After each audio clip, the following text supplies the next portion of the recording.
বন্ধুরা, welcome back to my channel. So আজকে আমি দেখাবো কীভাবে মাছের মুড়িঘণ্ট খুবই সিম্পলভাবে বানানো যায়। মাছগুলো আগে আমি লবণ মেখেই রেখেছিলাম, এবার শুধু হলদিটা মাখবো। তারপর গরম গরম তেলে এটাকে স্লাইটভাবে একটু ভেজে নেব। আপনারা প্লিজ কনফিউজ হবেন না, আমি শুধু মুড়িটা দিয়েই ঘন্টটা করব।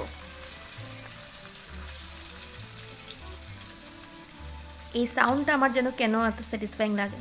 আমার মতো কেউ আছে নাকি? আপনারা প্লিজ কমেন্ট করবেন।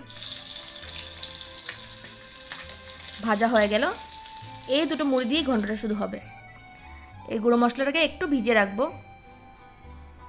এবার গরম তেলে একটু চাল ভেজে নেবো, কেন কি আমার মুড়িটাও ছোটো মোটো, তার জন্য আমার চালও অল্পই।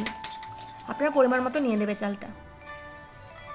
এবার গরম তেলে এই গোটা মশলাগুলো একটু ফোড়ন দিয়ে দেবো। তাতে আসবে আপনার তেজপাতা, কালো জিরে, সাদা জিরে আর আদা বাটা।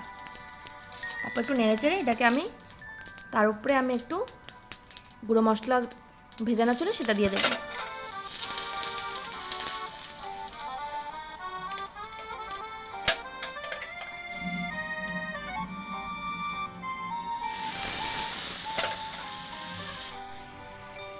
এবার এটার মধ্যে আমি ভেজিস দিলাম, আলু, আপনারা প্রেফারেবল ভেজিস দিতে পারেন। তারপর মুড়িটা দিয়ে ভেঙে নাড়া দিয়ে তারপরে ভাজা চালগুলো দিয়ে দিলাম।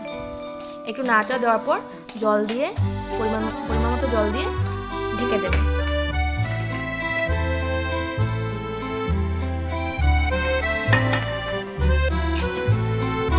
এবার সিমটা একটু লো করে দেবেন। 5-7 মিনিট পর আপনি উঠাতে পারেন। তারপর দেখবেন আপনার মুড়িঘণ্ট রেডি। এটার মধ্যে একটু গরম মশলা দিয়ে নামিয়ে নিতে পারেন। খেয়ে দেখবেন, ইয়াম্মি হবে।